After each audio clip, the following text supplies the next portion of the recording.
ভাইজি একটা স্টাইল নিয়েছে যে তলপেটে হাতটা রেখে করেছে, ভিডিও ফটো তুলেছে, ভিডিও নয় ফটো তুলেছে। রাজা কথা বলতে দেবে না, আসলে রাজা তো নেই আমার বডিতে, এই কারণে। রাজা তো মারা গেছে, ওই জন্য ওর ভূত থাকে আমার ভেতরে, এই কারণে। আমার ভাইজি যে কথাটা বলছিলাম, আমার ভাইজি ফটোটা তুলেছে পেটে হাত দিয়ে, তলপেটে হাত দিয়ে, তা সবাই আমাকে ওই তলপেট হাত দেখায়। তো কারণটা কি? একটা বাচ্চা মানুষ, তাকে নিয়ে এবার শৃঙ্খলা করছে সব। উচ্ছৃঙ্খলা লোকেরা উচ্ছৃঙ্খলাই করে, এর থেকে বেশি কিছু করে না। আর যারা এই ভিডিও ভাইরাল করছে, উচ্ছৃঙ্খলার লোকেরাই আছে, কোনো ভদ্রঘরের লোকেরা না। আর আমার ফোন হ্যাক করে আমার ভাইজির ফটো দিয়ে একটা বাচ্চাকে নোংরামি পেট দেখিয়ে করা হচ্ছে। ঠিক এবার আর কি কেউ কি ফটো কি তুলছে না, না কিছু করছে না, এরকম নোংরামি ফ্রেড। তো বাচ্চা মানুষ কিছু বোঝেই না, কিছু তো বোঝেই না। যখন আমার সঙ্গে গেছে কিছু বোঝেই না এসব ব্যাপারে।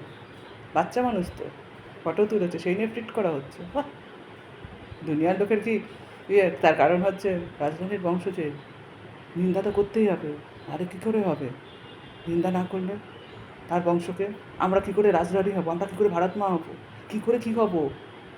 তাকে যে বদনাম করতেই হবে, বদনাম না করলে আমরা জিতবো কী করে? কী করে জিতবো আমরা?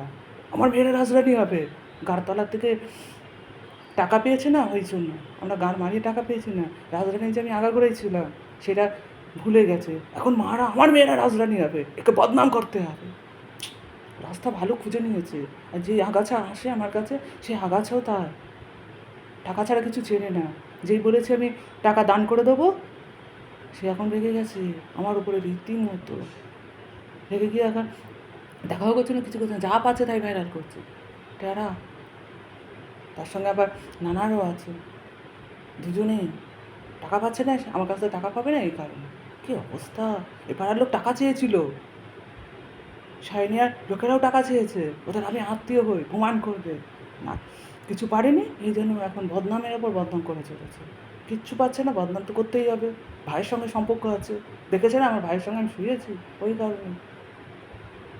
একটার পর একটা কিছু পাচ্ছে না, লাস্টে এডিট করে যা পাচ্ছে তাই করছে ভাইরা। তারপরে হচ্ছে বেপাড়া ওপাড়ার থেকে লোকারে আসে, সবাই ভদ্র তো, রাজরানী হবে, আমরা রাজরানী হবো, আমরা দেখিয়ে দেবো, আমি আমি মা হবো, আমাকে মা ডাকবে, ওরে ঠেলা চলছে এগুলো এখন। কলকাতার লোকেদের যে দারুণ দারুণ গুণ হয়ে গেছে, এই কারণে খুব সুন্দর গুণ হয়ে গেছে কলকাতার লোকেদের, এত দারুণ গুণ হয়েছে বলার মতন না, গুণে ভরপুর। বাড়ি বাড়ি বাড়ি বাড়ি মেয়েরা বউরা তার বাবারা গুণে গুণে ভরপুর চলছে এগুলো। রাজরানী হবে, মা হবে, ভারত মা হবে, হতেই হবে আমাদের, ওনাকে যে করে হোক বদনাম করতে হবে, সেটাই করছে। আর লোক সেটাই দেখছে, দেখে দেখে বলছে। কেননা বাইরে যে আমি বেশ্যা দেখি, আমাকে যে দেখায়, আমি তো বেশ্যাদের দেখি, আমাকে দেখানো মানে তারা বেশ্যাই আছে, দেখাচ্ছে তো, আমি তো দেখাইনি, যারা দেখা তারা তো বেশ্যাই আছে, সেগুলো রোজই আমি বেশ্যাদের দেখি, অসুবিধা করতে। ছেলেরাদের ধন দেখায়, পদ দেখায়, আর মায়েরা যারা মা আছে, দিদি আছে, যা আছে তারা বুধ দেখায়। বেশ্যাদেরই তো দেখি, বারণ করি মুখ করি শোনে না করতাম, তা আমি বেশ্যাদেরই দেখি, আজকে ডিক্লেয়ার করলাম। যারা আমাকে এইসব দেখায় তারা বেশ্যাই আছে, যারা চাত্তানে আসে তারা বেশ্যা আছে। এই জন্যই তো রাজা যা বলেছে, পুরো কলকাতা বেশ্যা বানান, তো বেশ্যাই তো বানিয়ে দিচ্ছে। এখন আমি রাজি না বলে তাই এক বেশ্যার ছেলেকে দিয়ে আমাকে প্রেগনেন্সি করে দিয়েছে।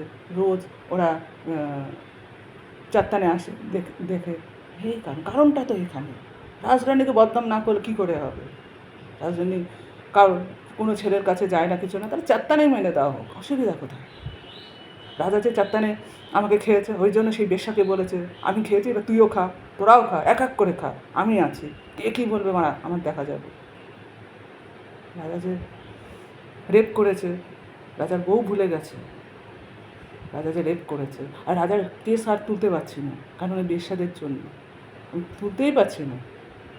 বেশ্যাদের জন্য টাকা দেওয়া হয়ে গেছে উকিলের কাছে, বেশ্যাদের জন্য আমি আর কেস করতে পারছি না, নাম দিয়ে আসতে পারছি না, ঠিকানাও দিয়ে আসতে পারছি না রাজা, বেশ্যাদের জন্য।